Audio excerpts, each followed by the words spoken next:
Hi, I'm Lance Lambert. Thanks for tuning into the Vintage Vehicle Show. We are in Seattle, Washington at the Seattle Roadster Show. This is the premier car show in the Northwest. Fantastic cars, fantastic people, wonderful time here. Well, you're going to get a chance to meet some of these people, see some of these cars, and I want you to do what I tell you to do every week. Just kick back, relax, and enjoy the show.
Ladies and gentlemen, I would like to take this opportunity to introduce you to the new co-host of the Vintage Vehicle Show, Mr. John D'Agostino. Well, maybe not, but John, this is your 7th interview on the Vintage Vehicle Show, correct? Yes, it is, Lance. We were much younger many, many interviews ago. Yeah, I think we started actually back in 1999. Yeah, down in Portland. Down in Portland, Rod and Custom Show, yeah, yes. You had a blue, baby blue Lincoln. I forgot what you called it. The cool Continental that lives in New York now. Yes, yeah. With the big candid lights, ice blue pearl, yes. And you're stuck on these Cadillacs. What's the deal here? Actually, I've had ever since actually 1991, I've been building a number of Cadillacs. I think I'm up to number 12 right now.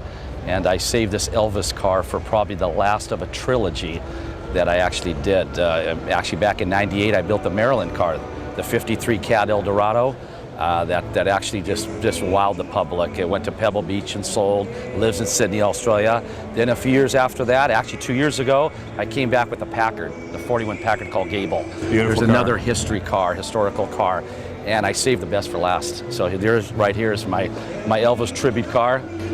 Oh, it's perfect being a tribute car for Elvis. '59 Cadillac, perfect. The color, perfect. The Brits, it's wonderful. Yeah, yeah. Did Elvis come to mind first? And it's like, I want to do a tribute car to Elvis. What would it be? Or do you start building this and it evolved into an Elvis Actually, car? I really wanted to start out with Elvis when I started the trilogy back in the mid-90s. But then after I thought about it, I said, you know what? I'm going to save Elvis for last. So that's when I figured he had a '59 Cadillac Eldorado similar to this, except it wasn't customized, and his color was purple. He loved lavenders and purples. So I says, I'm going to start off with Maryland, end up with my middle car with Gable, and save the last of the trilogy for Elvis. And I think we nailed it with this one. Yeah, beautiful job. Thank you. The roof is obviously been altered. What else have you done to the car? Okay, first off, what we did, we chopped the top 3.5 inches. So the windshield is chopped 3.5, actually not chopped 3.5 inches. The windshield is made in Finland. All my wraparound glass is made in Finland. So there's no cutting, no grinding. They fit just like a stock window with the rubber around it and everything. Chopped at 3.5 inches. I made this into a 3-position top. Full top, which has a metal piece painted like the car, scalloped like the car, that fits right in here. It's a convertible latch deal here where it keeps you out of the rain if you happen to drive in the rain, which we don't. And then I went to the half top as you're looking now. This is the trick deal right here. This has all been hand formed. All this Lando iron's been all done correctly. Then instead of giving it a straight parallel shot like this, I actually gave it a little contour to the really top good choice. to give it a real nice flowing look. And what's really tricky about the car is when you, in third position is no top. When I remove this top, which could be removed in a minute or two, you have some beautiful scooped areas, which what I did, I moved the whole back seat up 16 inches, and I built all new sheet metal behind the seats and made it into pretty working scoops that actually have little chrome bullet spears in it to match the front and the back. Everything's all balanced, and it's got the extended console coming through it. Very, very, very elegant. You have been one of the major, I mean, if the custom car world had to pick out 2 or 3 of the very top people in the world, you're going to be in that. Appreciate that. Appreciate that very much. When 20 years ago or 15 years ago, were you just doing what you wanted to do and you're kind of going, gee, people are kind of paying attention to what I'm doing? How did you become an overnight success in 10 or 15 it started years? off slow. I mean, back in the late 60s when I was in high school, I started off with the 56 Chevy, which is the only actually Chevy I ever owned was a 56 out of all the cars. And since then, I started doing the chopped Mercurys and a couple Fords and a lot of the bigger cars and all that. But it's just, reading the magazines, building model cars, looking at the works of Barris, Balon, Winfield, Cushenberry, Starbird, Bill Hines, those are my heroes. And by focusing on those guys and seeing what they've done, it actually gave me a vision to do what I want to do. So John, I want to say 2 things. I want to say thank you for being on the Vintage Vehicle Show again. Always a pleasure, Lance. And I want to let you know you did really well on your audition. You can be co-host of the show if you'd like. Hey, I'll take you up on that Okay, anytime. all right, Thank you very much. Okay, thanks. Thank you. One of the big honors here at the Seattle Roadster Show is to be chosen Builder of the Year. Well, Tim Divers standing next to me, you have that honor. Congratulations. Thank you very much. Tell us a little bit about Divers. Well, my brother and I grew up around cars, so we had to, if we wanted something cool in our car, we had to learn how to do it. So it kind of evolved around that, really.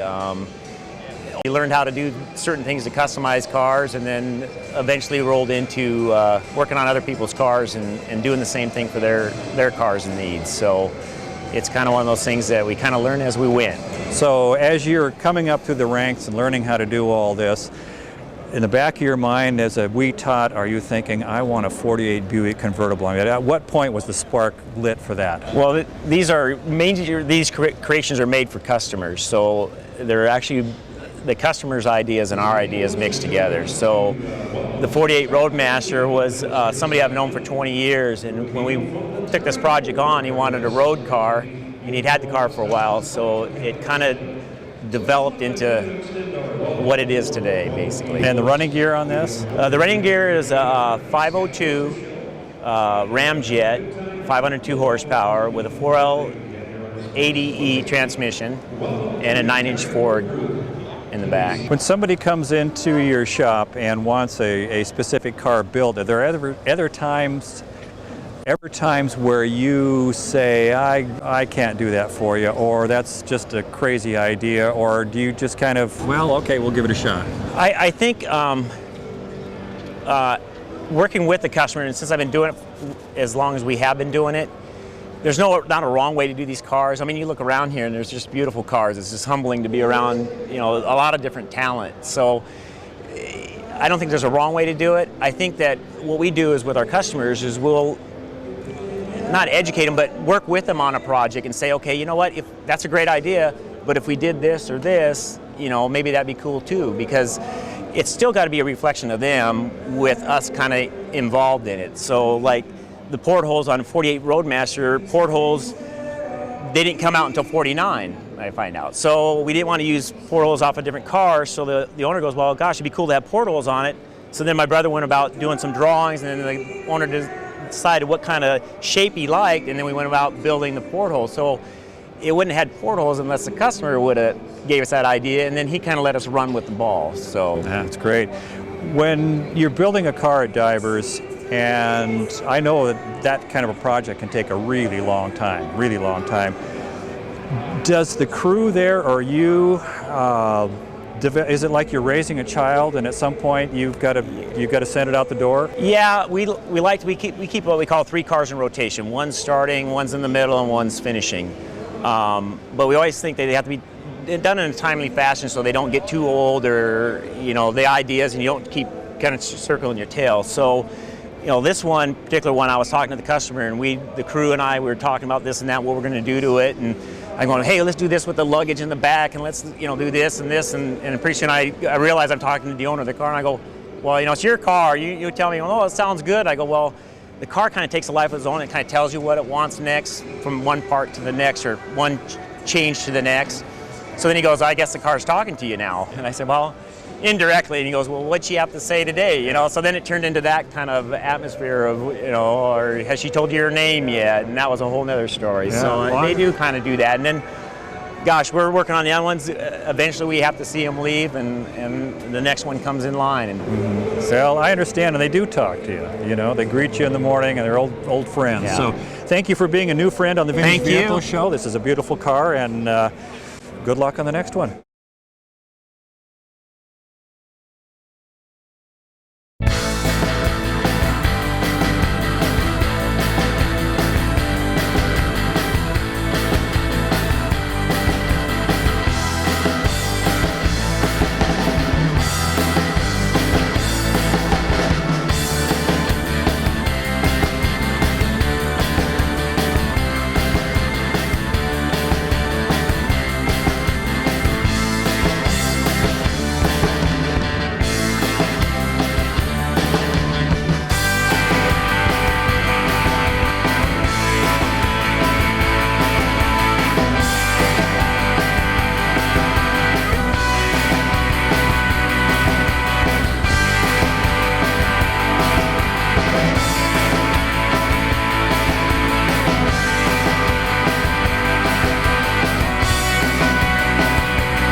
Maynard Albertson, this is really something. This is a fantastic car you have here.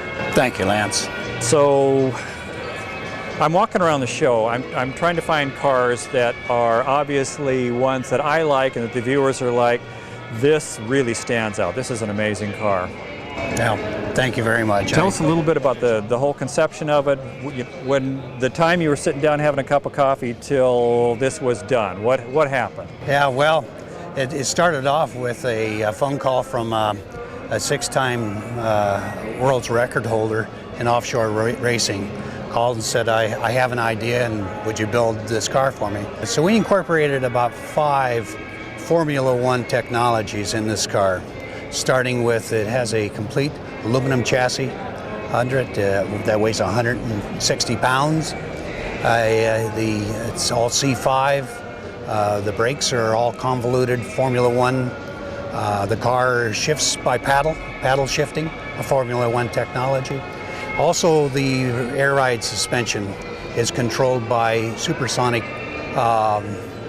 sensors, meaning there's a sound system that goes from the ground while the car is driving, and it corrects itself by this sensor. So it's keeping it at the same ride height. Keeps it the same ride height all the time. Tell us a little bit about the running gear. Well, the C5 suspension, and it's an LS6 with a supercharger, a Magnuson supercharger. With a transaxle, has a 5-speed automatic transaxle, meaning the transmission's in the rear of the car, and this purposes a balance. The car is completely balanced, meaning 50% in front, 50% in back. About 600 horsepower, and I don't know if that'll all ever be used based upon how much this car's gonna be driven, but it's got it. Overall, this car is phenomenal, but it's the details that really stand out on this car. The interior, you have things that I've never seen before. I'm just looking at cuts in the metal, and this is a really different car. Yes. The interior on this, the seats, I've never seen anything like it. The shifter, the gauges, this is all new. This is all cutting edge stuff here. It's all cutting edge stuff.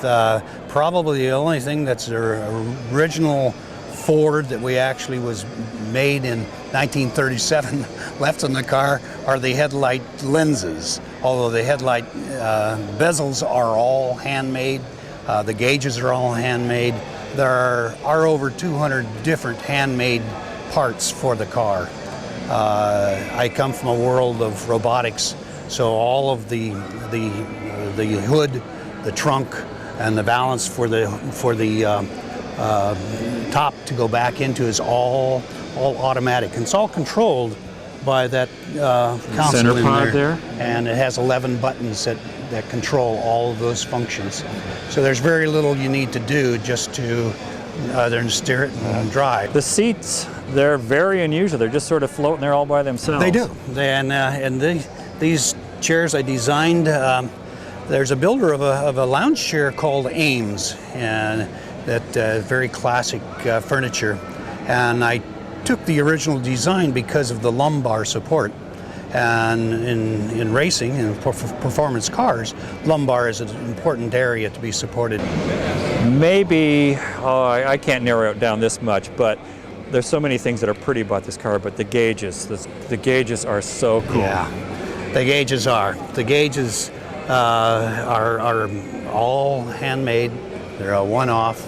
The gauges, in fact, the name of the car is right on the gauge. There are 8 gauges that in the cockpit that help control the system of the car. Well, Maynard, this is a beautiful car. Thank you very much for having it on the Vintage Vehicle Show. It is an honor. Thank you, sir. Thank you.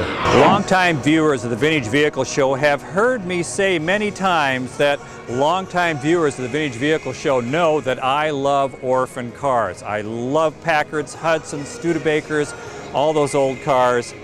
This is something incredible. 51 Kaiser, I've never seen this done to one of these, and certainly I've never seen an orphan done to the quality that this one is. This is phenomenal. Tell us about the car. Thank you. The car is a 51 Kaiser. It's a 2-door coupe. It was a businessman's coupe, which makes it very rare. Kaiser was trying to compete with Packard, Buick, Oldsmobile at that time. And what they did is they built a really nice luxury, futuristic looking car in 51. Mostly 4 doors though. So to keep broadening their clientele base, they also brought out the 2-door business coupe. There was only 1,200 of these cars made, as opposed to 200,000 of the luxury Manhattan Kaiser that you would find. How many people have come by here at the display or wherever you've had it in the recent past and just stopped and came to the realization that what they thought was an odd-looking car in the past was in fact a drop-dead gorgeous body style? Well, the neat thing I think about this car is that it took a 30-year-old kid who didn't really have any preconceived ideas of what a hot rod or a custom should look like to take a car that everybody had overlooked for 50 years and create something this special. Yeah, a lot of people are saying they've missed the boat, including Chip Foose. He said, you know, my dad always told me I should build a Kaiser. And he was right. Look at this thing. And the 30-year-old builder of this car, you are the builder. You did everything on this car. Plus, you're the owner, which is kind of unusual these days. Yeah, I don't know whether it's sort of a dying thing because of the financial part of building one of these cars. It either takes a great deal of money or a great deal of time to build one of these cars. This car cost me roughly 6,000 hours. Wow. Have you run across Kaiser owners that went, oh my gosh, what have you done to what was originally a beautiful car, or are they all appreciating it Not too? a single person has told me that I've ruined a good Kaiser. I think it's actually quite the opposite. Anybody that's owned a Kaiser in the past wants to come up and meet me and shake my hand and show me the pictures of their original car. They feel that by having owned a Kaiser in the past, that they're part of this special car and what's happening for me in the car. It seems like about maybe 10 years ago, and of course it's grown since then, orphan cars, which were sort of cute and odd and you know, oh, that's nice, you have a, you know, those cars. People have finally woken up and got over the prejudice against them and realizing a lot of these cars are really outrageous. Why? What woke them up, do you think? I think it's cars of this caliber. There's been a few cars in the last 4 or 5 years that have just really not only gone through the custom transformation, but really stepped it up in the quality of the build. I believe a car should have a wow factor, and the more you knock people right off their feet and show them that an ugly old orphan can have all that wow factor and then some by being unique, I think people are realizing that maybe that's a good place to put their money. The running gear on this looks like you've got a Hemi poking through there? It looks very similar to a Hemi. It's a Cadillac Northstar, 32 valve, dual overhead cam motor. This one's been done up quite a bit. We've got quite a few aftermarket parts in it, giving it quite a bit more horsepower than stock. 9,000 RPM redline. The car should really take care of itself in the driving aspect. Future plans of the car, you're going to do the show circuit and then move on to the next project, or put some road rash on this car? The minute we can get this car on the ground, we're going to be driving it all summer with my 2 kids in the back and touring as many outdoor events as we can. Okay, well, can you drive by my place and give a couple of beeps and I'll come out and join you? You got her. All right. We'll take you for a ride. Thank you very much. Thank you. Great, thanks.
Everybody knows what a Tri-5 Chevy is. 55, 56, 57 Chevs are considered by the world to be the finest looking Chevrolets ever manufactured.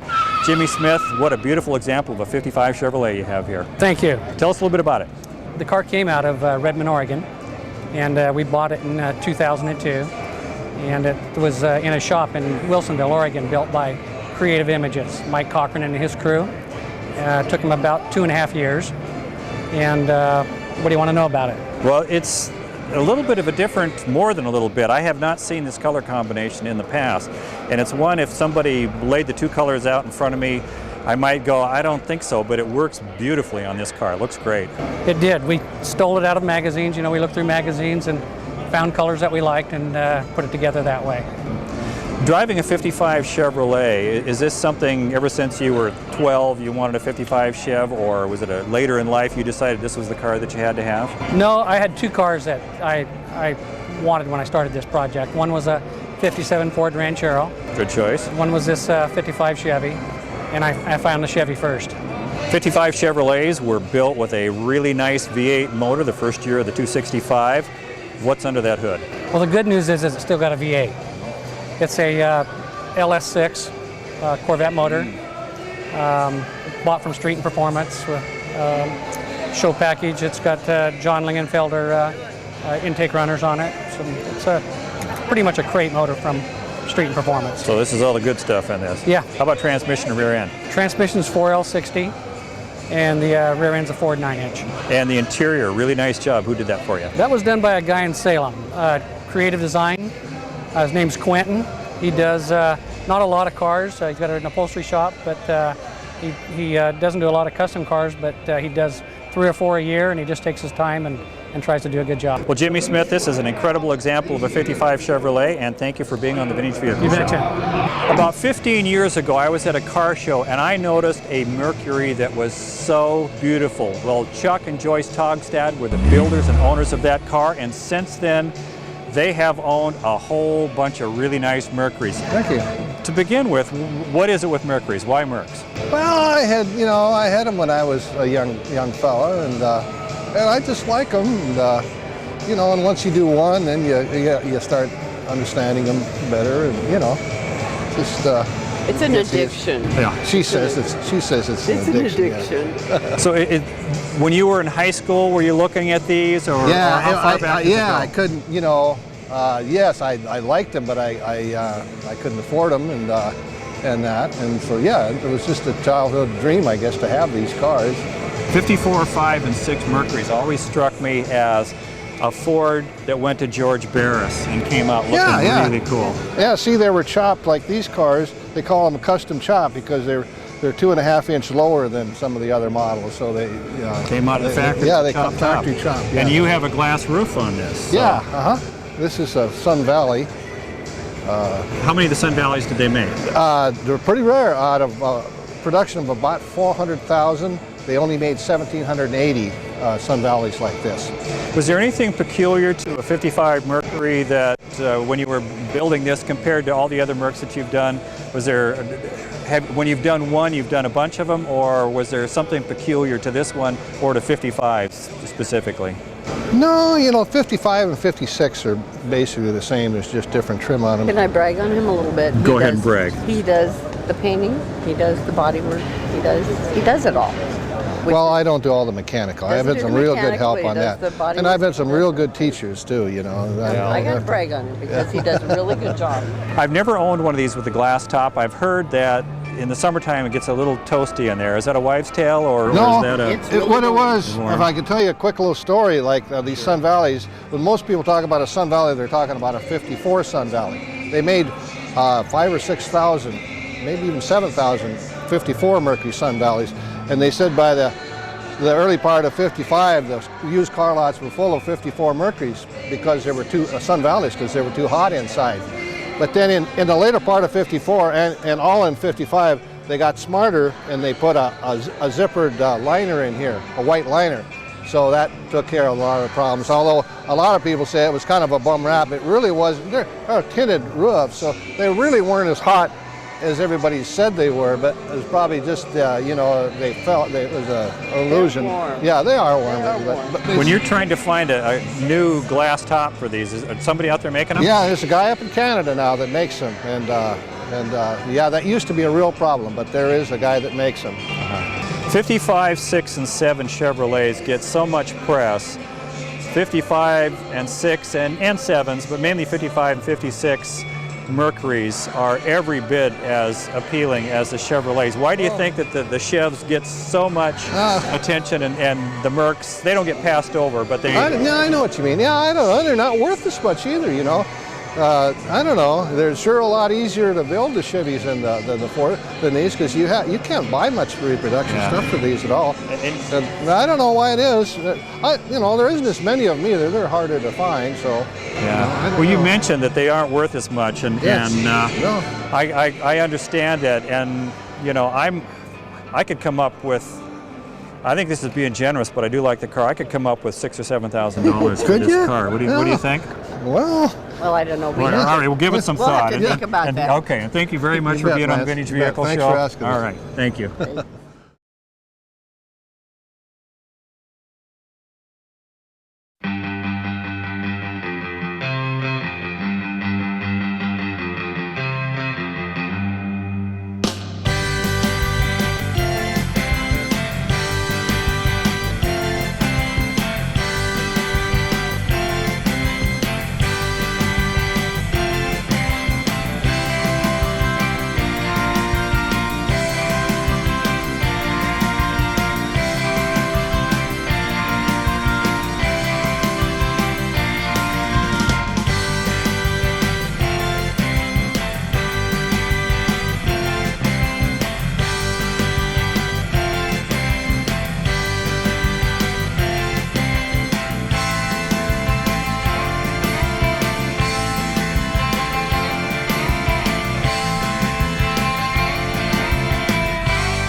About 36 years ago, a young man decided to open up a business that rebuilt really cool old rides. Well, that would be Clyde Moslander standing next to me. Clyde, how you doing? Very good, thank you. We are surrounded by a bevy of beauties that you're responsible for. Tell us a little bit about your company and this car specifically.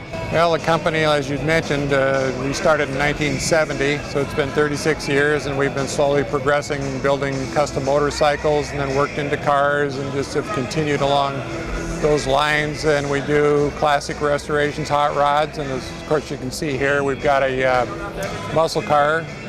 This car started out as it's a Challenger, and convertible, and it started out as a 318 powered car, and the gentleman that owned it brought it to us with the engine removed, and we proceeded to do rust repair, bodywork, paint, and some assembly for him, and then he purchased a brand new Hemi crate motor and tore it completely apart and had it professionally rebuilt to his specifications with more horsepower, etc. And he put his own running gear in along with the engine and did his own engine prep and final assembly on that. But the car, as you can see, came out really nice, and it's just awesome to listen to when it starts up. The 70 Dodge Challenger muscle cars were still going full bore, but 70 they were starting to kind of be more pizzazz than performance. They right? were, yeah. 70 was kind of the last year of the real horsepower, and they started to slack off after that. But they were the Hemis were probably the ones to have. They are now anyway, but they were then too, along with the big block Chevys. But, 36 years of your company, what have you seen? I mean, the old guys like me, you know, are they trying to build the same or have the same cars that they had in high school? What have you seen with this demographic? Well, it does change with the age of the individuals, obviously, but the people we see coming in now are a little younger. They're probably in their 40s into 50s, and they want what they had in high school. And they're looking for cars like these muscle cars, the Hemis and the El Caminos and things like those that they probably drove when they were in high school, and they were at that time probably worn out cars, but they want them new and they want them nice, and they're really going for it now. This is so distinctive in design, but there's one thing about these, and there were other makes that had the shaker hood. And my understanding was that it actually was a problem they were trying to deal with, and instead of trying to make the shaking go away, they sort of capitalized on it. Made these, yeah, I think you're probably right. Yeah, let's take a look at that. Okay.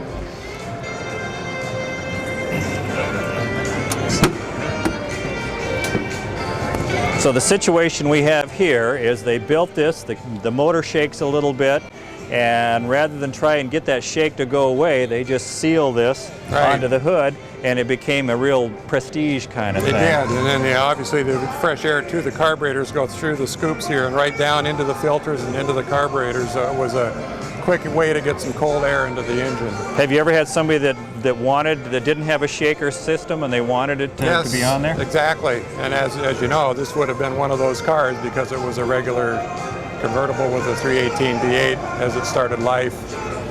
Is the hobby, as the younger people come into the hobby, in your business, are you occasionally getting the Honda Civic to come in there and work on? Well, once in a while we'll get a young man that comes in and he'll want ground effects and some custom painting, and there are those, yes. They're coming in a bit at a time. Okay, do you put ground effects on 58 Ramblers? Haven't yet. Okay, well, I could be the first one. Cool, Clyde, that thank works you very for much. me. All right. It's a pleasure, thank you.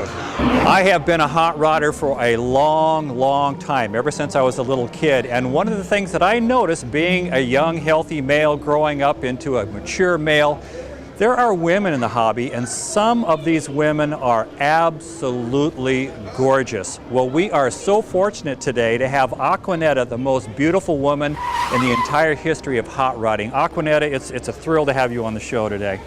Likewise, Lance. So what brings you here to the Seattle Roadster Show? Well, I got my car here today, my little Deuce Coupe. I've been in hot rodding a long time, spent a lot of time at the drive-in theaters, the drive-in restaurants, cruising the gut, riding with the guy who has the coolest car. And now I have my own car. I've had them off and on for a few years, but I was meant to have a Deuce because I have that connection with the Deuce. Yeah. This one I've had for 2 years.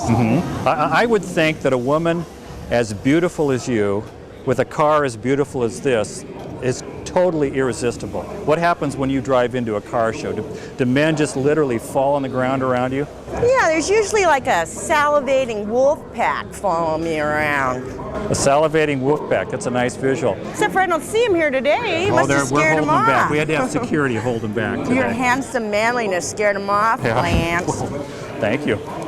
Tell me a little bit about your 32 Ford. Well, it's powered by a big block Chevy. It's got a real pretty interior in it, which I like to spend a lot of time in there. And nostalgia style rod. suits me the best, don't you think? Yeah, it does. Now, if you're going down the road in this and you have some really cute guy next to you, do other women in the hobby, wives and girlfriends that are at these car shows, do they get a little concerned that you might be able to have your way, so to speak, with their gentlemen? Yeah, and I understand. They do a lot of hand gestures driving down the road. A lot of waving, a lot of friendly a lot waving. of friendly waving. And women as beautiful as you in the hobby are rare. What advice would you give to somebody that's perhaps it just wants to end up at your level of beauty? Well, don't skimp on the accessories. Accessories are really important. A girl can't have too many accessories. And I want to warn you, it costs a lot of money to look this cheap. Yeah. Well, I don't know if cheap's the right word. Stunning comes to mind. And AQUANETTA, I want to thank you for being on the show. It is such an honor to have the most beautiful woman in the history of hot rodding on the Vintage Vehicle Show. Thanks for being on the show. Thank you, Lance. All right. Maybe one right here. I don't think so. Oh, okay. Thank you.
What a great time we've had here at the Seattle Roadster Show. A lot of really nice people, a lot of fantastic cars.